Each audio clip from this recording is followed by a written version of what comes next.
بسم الله الرحمن الرحيم وبه نستعين وهو خير ناصر ومعين وصلى الله على سيدنا محمد وآله الطاهرين. Assalamu alaikum and welcome back to question time.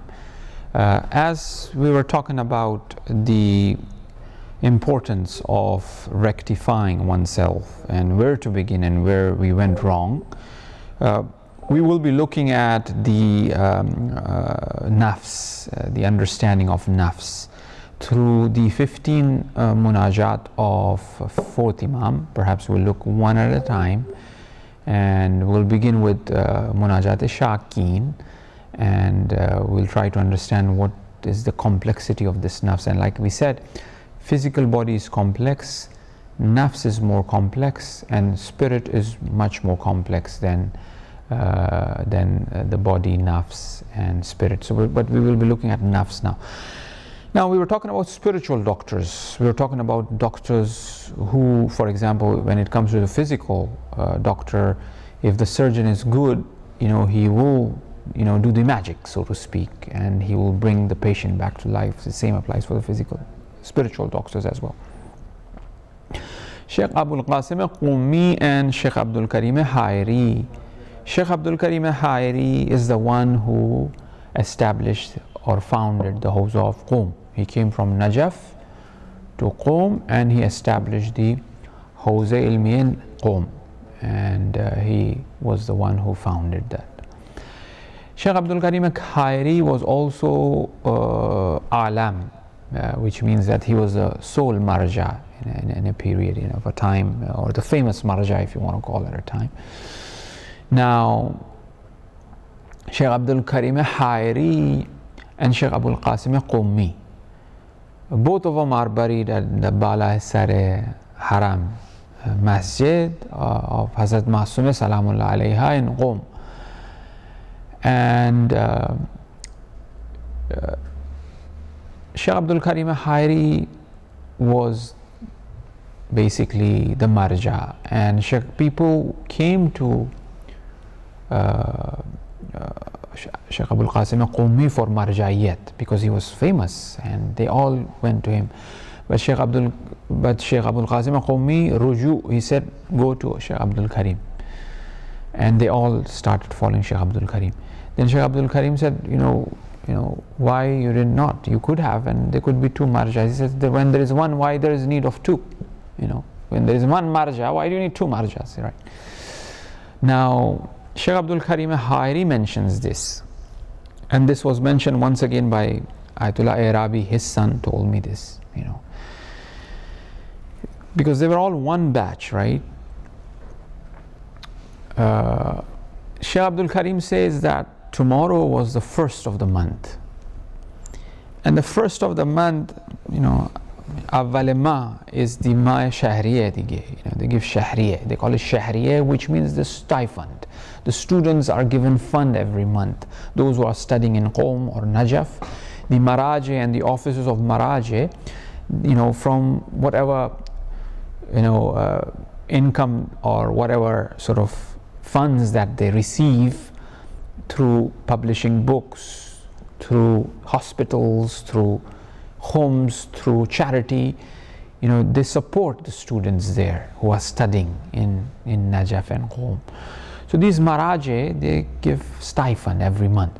So Sheikh Abdul Karim Hairi was the head of the Hawza, right? He was a Marja, and tomorrow is the day to pay the students stipend. Sheikh Abdul Karim Hairi comes to the house of Abul Qasim Qummi, and he says, tomorrow is the day and I have nothing. How will I give? And we are not talking about 10, 12 students. We are talking about 20, 30. Right now we have 30, maybe 35,000 students studying in Qom, or maybe more now. 10 years ago it was 35,000 students who were studying in Qom. So we are talking about thousands here, right? And here Sheikh Abdul Karim Hairi comes to the house of Sheikh Abul Qasim and says, Nadarim, we don't have. What can we do now? Tomorrow there's a big day. Where can we? So Sheikh Abul Qasim Qummi says, first of all, why you should have called me, I would have come to your house and all that. And he says that don't worry about it. we'll sort it out. So, all right, Sheikh Abdul Karim Hari went back. Now, next day, and he says that take a day, take just one day extra, ask the students to come later, one day late, and we'll sort it out. And the next day, Sheikh Abul Qasim Qumi sent 2 bags of funds, money to Sheikh Abdul Karim Hairi. And Abul Qasim Qumi was not a marja that people are giving it to him. So he sent it by the hands of Qadim, and Sheikh Abdul Karim Hairi was shocked. And this points out to that, Sheikh Abdul Qasim Qumi had some connection with the Imam Zaman, with the Imam of the time. Otherwise, where we could have got that money from? It is Imam who made that money reach there, and then he sent it to Sheikh Abul Qasim, to Sheikh Hairi. And when Sheikh Hairi inquires about it, and he kind of indicated that this is from the Imam. Now, spiritual doctor we were talking about, and as a matter of fact, the Maraji, the Mujtahideen, they are very, very harsh upon themselves. They are responsible to take care of the Ummah. They will be asked on the Day of Judgment that if they live a life carelessly and there was poverty and people suffered, what were they doing? Because they are the representatives of the Imams. So they try to be very cautious, ihtiyat, and they are very harsh on them. It is very easy for us to really criticize the system of khums, to criticize the channeling of funds, to criticize the Maraji. Oh, look what they are doing, just sitting at our home comfort. It's very easy.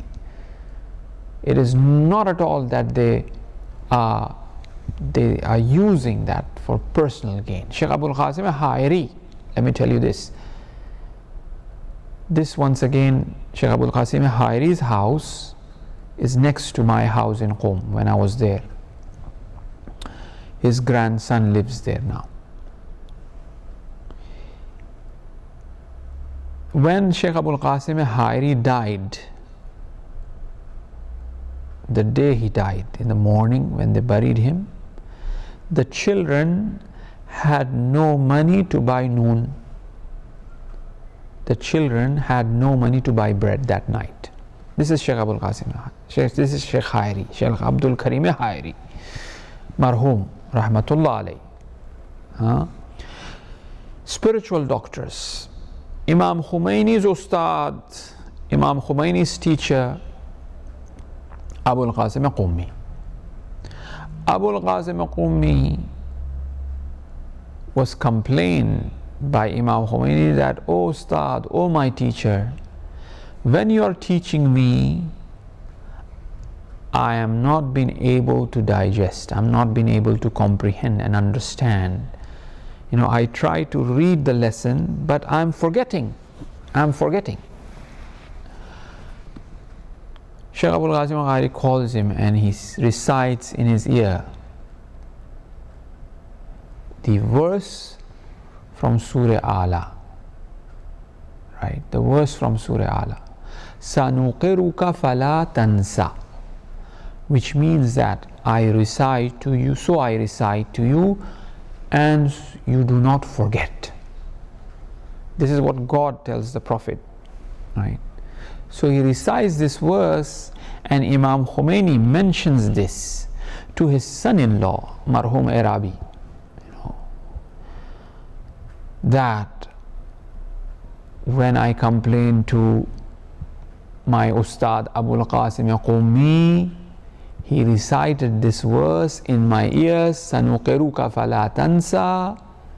Since then, I haven't forgotten a bit from the lesson that I attended.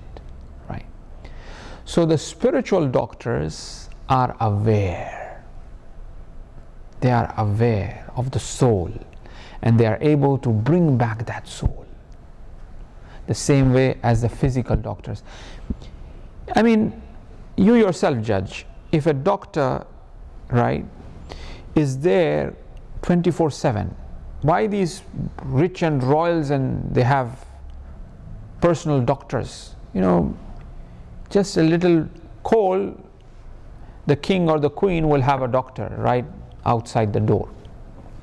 Coughs, the doctor will come and see and examine. And what can be done? Every second, the NHS sucks, unfortunately, right? But if you look at those who are in charge, like the doctors themselves, how much they abuse, they themselves will go there and outside the Naubat, outside their turn, and with their connections that they have, they will get their MRI, X-rays, whatever, they will get the drip, they will get the blood done and everything. Now, if higher up, those who are in charge more, up there obviously, then those who are the queen and the leadership and ministers and whatnot, and they have their own, right? This is the system of the dunya, injustice that we see today, unfortunately. So now here, the spiritual doctor we are talking about, they are aware of that nafs. Allama Tabatabai, spiritual doctor, Sahib Mizan, places the hand. Aghay Najafi told me this in Qom, Ustad Akhlaq, places the hand on the chest of Ayatollah Tahriri, who was young at that time, and says that I have transferred everything what I have in here to him. His father, Ayatollah Tahriri, was student and contemporary, so to speak, with Allama Ayatollah Marhum Mahmud Tahriri, his name was, buried in Shah Abdul Azim, very next to the grave of Ayatollah Shahabadi, Ustad Imam in falsafa, in philosophy. So here, spiritual doctors, they tend to have that power to really transfer, to change, cure the nafs.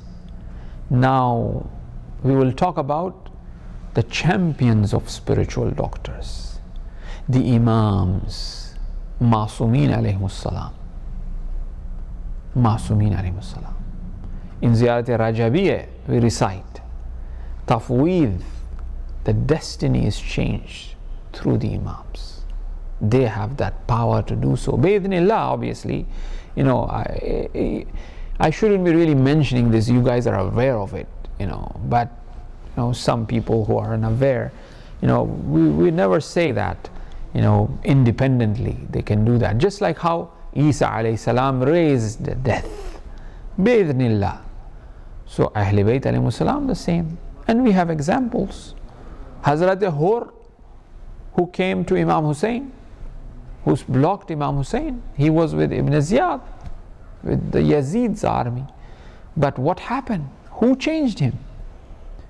It was Abu Abdullah al-Hussein alayhi salam, who changed the destiny of Hur, who reaches to the point where the sixth Imam says, Bi'abi anta wa ummi, to Ashab Hussein, may my life and my parents' life be sacrificed to you, O companions of Hussein. What daraja, what a daraja, subhan. Imam Hussein, spiritual doctors. Abu Hamza Somali, known to be the bandit, known to be the thug and thief and robber, used to rob the caravans and people were afraid and scared of him. Who changed him? From being a thug, becomes the Salman-e-Zamane. He becomes the Salman of the time. Hazrat Abu Hamza Somali, whose dua we recite in the month of Ramadan. long dua that we have, and who have seen and attended the service and served the 4th Imam, the 5th Imam, and the 6th Imam. What a companion, right? Who changed it? Imam Zainul Abidin alayhi salam, Sayyidul Sajidin. Spiritual doctors changed completely the destiny. Get rid of the illness that they have completely, right? So from them we have the munajat, from them we have the riwayat, from them we have the khutubat. To really understand the complexity of this nafs and what one should do in order to rectify oneself. Brothers and sisters, my dear viewers, may Allah bless you all. May Allah bless all those who are not watching as well, all mu'mineen and mu'minat, all Muslimin and Muslimat.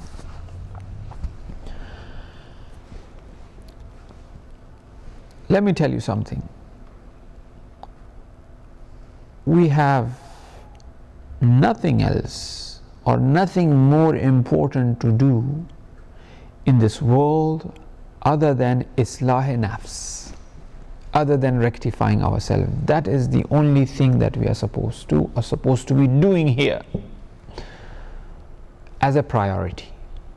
Other things, al-mal wal-banoon zinatu hayat ad-dunya.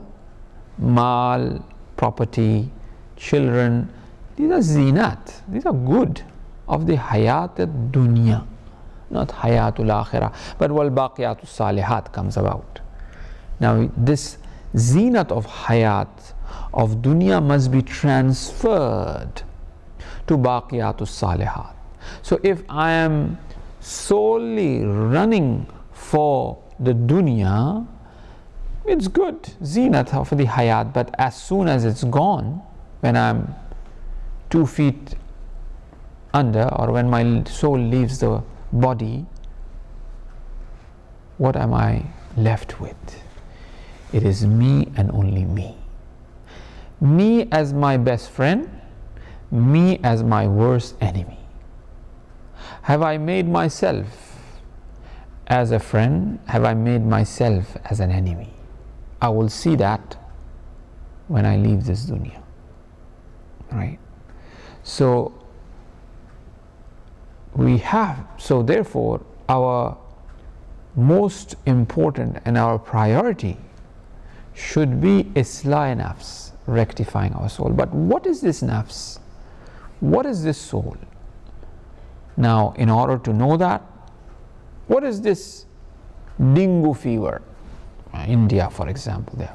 Now, in order to know that, you go to a doctor, a health service, inquire about it before going there to take a vaccine or whatever, Allah give shifa to mu'mineen and mu'minat who are ill.